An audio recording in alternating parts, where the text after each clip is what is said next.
আসার কথা খবর পেয়েছি আমাদের দেশে একজন ধর্ম প্রতিমন্ত্রী হয়েছেন। সরকার যাকে ইচ্ছা তাকে ধর্ম প্রতিমন্ত্রী বানায়, আমাদের আপত্তি নেই, আমরা এটা নিয়ে আপত্তি করি না।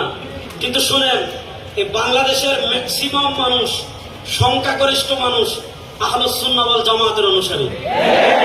বলেন, এই বাংলাদেশের সংখ্যাগরিষ্ঠ মানুষ কি আহলুস সুন্নাহ ওয়াল জামাতের অনুসারী?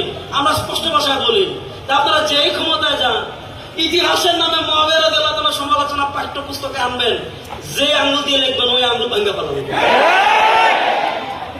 ইতিহাসের নামে হযরত উসমান গনি রাদিয়াল্লাহু তাআলা সমালোচনা করবেন, সাহাবায়ে কেরামের সমালোচনা করবেন, ওই তামাশা বাংলাদেশে চলবে না। আপনারা ধর্মমন্ত্রী বানিয়েছেন, আমি ধর্মমন্ত্রী বানাচ্ছেন এটা নিয়ে সমালোচনা করছি না, তিনি একজন কট্টর লামাযহাবী, তাকে ধর্মমন্ত্রী বানানোর সমস্যা নাই। কিন্তু যদি আমাদের ইসলামিক ফাউন্ডেশনের কোন বইয়ে অথবা আমাদের দেশে আবহমান কাল থেকে হাজার বছর থেকে যে নামাজ চলে আসছে, যে ইবাদত চলে আসছে, যে দিন চলে আসছে, এগুলা যদি পরিবর্তন করার চেষ্টা করেন, মাননীয় প্রধানমন্ত্রী আপনার দৃষ্টি আকর্ষণ করছি, জাতীয় মসজিদে সবার আগে জাতীয়ভাবে বাহাস হবে ইনশাআল্লাহ। ওদিকে 100 জন থাকবেন, এক রেজাউল করিম আপনার যথেষ্ট ইনশাআল্লাহ। 100 জন আনবেন, এক রেজাউল করিম আপনার যথেষ্ট ইনশাআল্লাহ ঘোষণা দিচ্ছি। আমাদের নামাজকে জাল প্রমাণ করবে, আমাদের ইবাদতকে জাল প্রমাণ করবে, পৃথিবীতে এমন কোন পাপের বেটার জন্ম হয় নাই। সুতরাং আপনারা যাকে ইচ্ছা তাকে ধর্ম প্রতিমন্ত্রী বানান, কিন্তু আবহমান কাল থেকে হাজার বছর থেকে আহলুস সুন্নাহ ওয়াল জামাতের অনুসরণ করে দেশের মানুষ যে ইবাদত করে আসতেছে, এগুলা ভুল প্রমাণ করে যদি কোন সিলেবাস আপনারা বাস্তবায়ন করতে চান, আগে বায়তুল মুকাররম বাস হবে, তারপরে সমাধান হবে ইনশাআল্লাহ।